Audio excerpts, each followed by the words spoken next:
2 நாட்கள் உத்தியோகபூர்வ பயணமாக இஸ்ரேலுக்கு விஜயம் செய்திருக்கின்ற இந்திய பிரதமர் நரேந்திர மோடியை இஸ்ரேலிய பிரதமர் பெஞ்சமின் நெத்தன்யாகு விமான நிலையத்தில் வரவேற்றார்.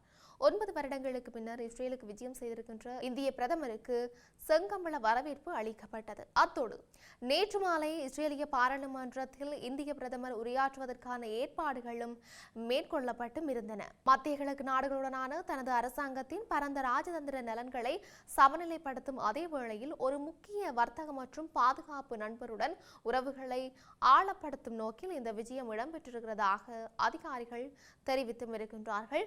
இந்த விஜயத்தின் போது இந்தியாவும் இஸ்ரேலும் $10 பில்லியன் வரை பெறுமதியான பாதுகாப்பு ஒப்பந்தங்களில் கையெழுத்திட இருக்கிறதாக தெரிவிக்கப்பட்டும் இருக்கின்றது.